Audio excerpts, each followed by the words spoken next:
Assalamualaikum warahmatullahi wabarakatuh. Kembali lagi bersama saya Zafira Ramadhani. Kali ini saya akan menjelaskan materi tentang manajemen pembiayaan pendidikan. Apa sih sebenarnya manajemen pembiayaan pendidikan itu?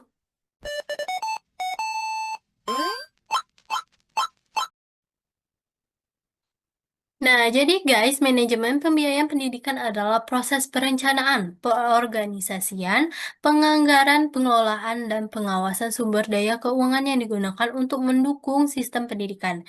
Tujuannya adalah memastikan bahwa dana yang tersedia dimanfaatkan secara efisien, efektif, dan berkelanjutan untuk mencapai tujuan pendidikan, seperti peningkatan kualitas pengajar, fasilitas, dan akses pendidikan bagi seluruh lapisan masyarakat. Konsep ini sangat penting dalam konteks pendidikan nasional, karena pendidikan memerlukan investasi besar untuk menghasilkan sumber daya manusia yang berkualitas.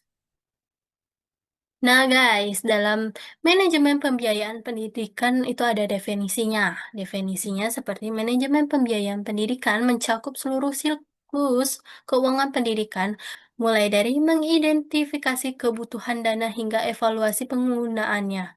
Menurut para ahli seperti UNESCO, pembiayaan pendidikan harus mencakup prinsip keadilan, di mana dana dialokasikan secara proporsional untuk mengurangi kesenjangan akses pendidikan antara daerah miskin dan kaya.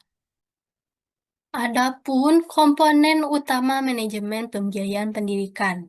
Manajemen ini terdiri dari berbagai elemen kunci yang saling terkait. Yang pertama, perencanaan, mengidentifikasi sumber dana dan kebutuhan. Sumber perdanaan utama meliputi dana pemerintah, anggaran negara, daerah, atau bantuan internasional.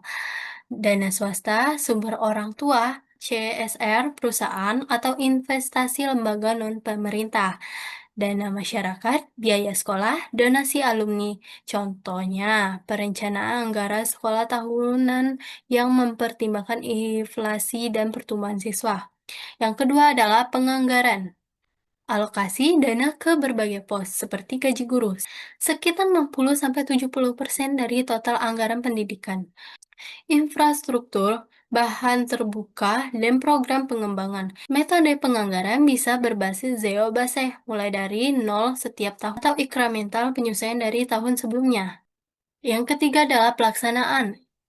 Pengelolaan dana secara harian termasuk pengadaan barang atau jasa. Di sini, teknologi seperti sistem akuntansi digital dapat membantu pelacak pengeluaran.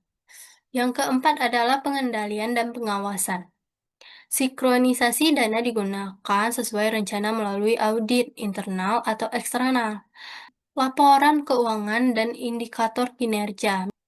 Misalnya, rasio biaya per siswa terhadap hasil belajar. Transparansi adalah kunci untuk mencegah pelindungan. Yang kelima adalah evaluasi, penilaian akhir untuk mengukur dampak, seperti apakah dana yang dialokasikan meningkatkan tingkat kelulusan atau kualitas guru. Prinsip dasarnya, manajemen pembiayaan pendidikan harus mengikuti prinsip-prinsip berikut. Yang pertama, efisiensi. Memaksimalkan output dengan input minimal.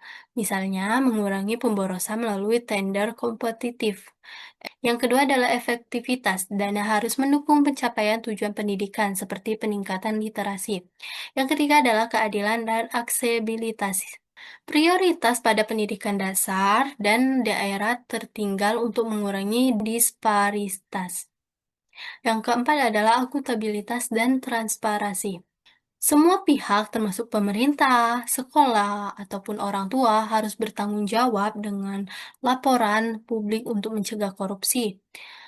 Yang kelima adalah keberlanjutan. Diversifikasikan sumber dana agar tidak bergantung pada satu pihak, misalnya penggabungan dana publik dengan swasta.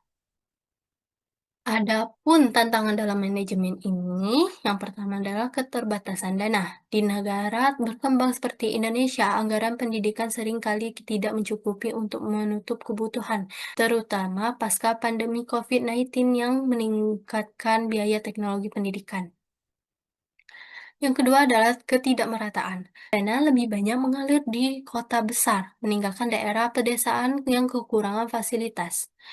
Yang ketiga adalah korupsi dan penyalahgunaan. Kasus penggelapan dana BOS, bantuan operasional sekolah di Indonesia menunjukkan perlunya pengawasan yang lebih ketat. Yang keempat adalah inflasi dan perubahan kebijakan. Fluktuasi ekonomi dapat mengganggu perencanaan jangka panjang. Pentingnya dan contoh aplikasinya. Manajemen pembiayaan pendidikan yang baik secara langsung berdampak pada kualitas pendidikan secara keseluruhan. Di Indonesia, program Kartu Indonesia Pintar (KIP) adalah contoh inisiatif pembiayaan yang menargetkan siswa miskin dengan anggaran miliaran rupiah untuk subsidi biaya sekolah. Secara global, negara-negara seperti Finlandia berhasil dengan alokasi dana yang merata dan fokus pada guru menghasilkan sistem pendidikan terbaik di dunia. Nah, jadi kesimpulan dari materi adalah manajemen pembiayaan pendidikan bukan hanya soal uang, melainkan strategi investasi untuk masa depan bangsa. Jika dikelola dengan baik, ia dapat mewujudkan pendidikan inklusif dengan berkualitas. Jadi guys, itulah materi tentang manajemen pembiayaan pendidikan. Nah, jika ada kekurangan, kalian bisa komen dan jangan lupa like video ini serta share ya, agar bermanfaat bagi orang lain. Sekian, terima kasih. See you next time.